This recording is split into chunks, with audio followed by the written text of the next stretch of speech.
Mummy जी, मुझे आप। हाँ बेटा, मुझे आपसे कुछ बात करनी है। मैं अलग होना चाहती हूँ, मैं जेठानी जी के साथ नहीं रहना चाहती हूँ। मुझसे अलग होना है बेटा? ठीक है बेटा, तेरी जैसी मर्जी। हम क्या करें, हम तो बड़े बूढ़े होते ही हैं लास्ट में जाके दर दर की ठोकरें खाने के लिए। ठीक है बेटा, जैसी तेरी इच्छा है हो जा।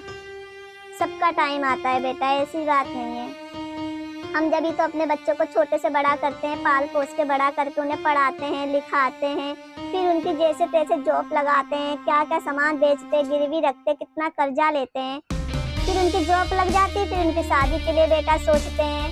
शादी के लिए हम सोचते हैं कि अच्छी घर में बहू आ जाए, हमारी देख रेख कर ले।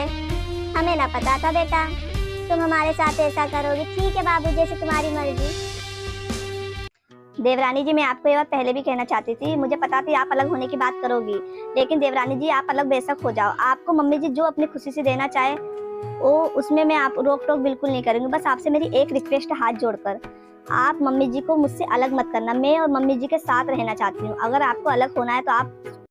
हाँ जेठानी जी, मुझे पता है आप मम्मी जी के साथ क्यों रहना चाहती है, क्योंकि आपको मम्मी जी की पूरी जायदाद चाहिए ना, मम्मी जी को पटा कर रखना चाहती हो आप, मुझे सब पता है। जी नहीं देवरानी जी, आपको ये लग रहा है कि मैं किसी लालच की वजह से मम्मी जी के साथ रहना चाह रही, बिल्कुल नहीं।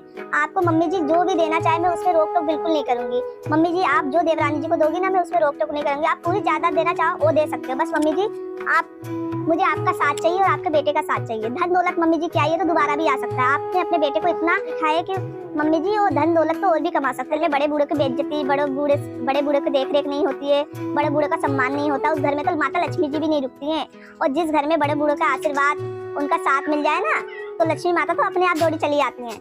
और मम्मी जी ने इस वजह से अपने बेटे की शादी नहीं करी थी देवरानी जी, कि कल को शादी करके वो अपनी बीवी के साथ अलग हो जाए। वो शादी हर माँ बाप इसलिए अपने बच्चों की करती हैं कि हम जब बूढ़े हो जाए तो हमारी बहू बेटा हमारी देख रेख करे, ना कि वो तुरंत अलग हो जाए। फिर उनको शादी करके बच्चा करके इतना बड़ा करी, अपने बच्चों की पढ़ाया लिखाया, कितनी मुसीबतों का सामना किया, तब उन्होंने अपने बच्चे को पढ़ाया और कैसे कैसे जॉब लगाई होगी उन्हें पता होगा माँ बाप को।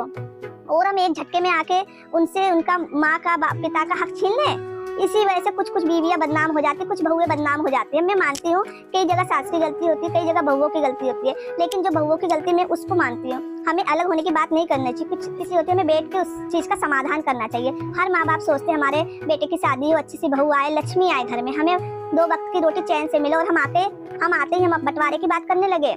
मम्मी जी मुझे आपका साथ चाहिए। अगर आप मेरे साथ रहना चाहते तो मैं अपने आप को बहुत खुश नसीब समझूंगी। मुझे धन दौलत नहीं चाहिए मम्मी जी, मुझे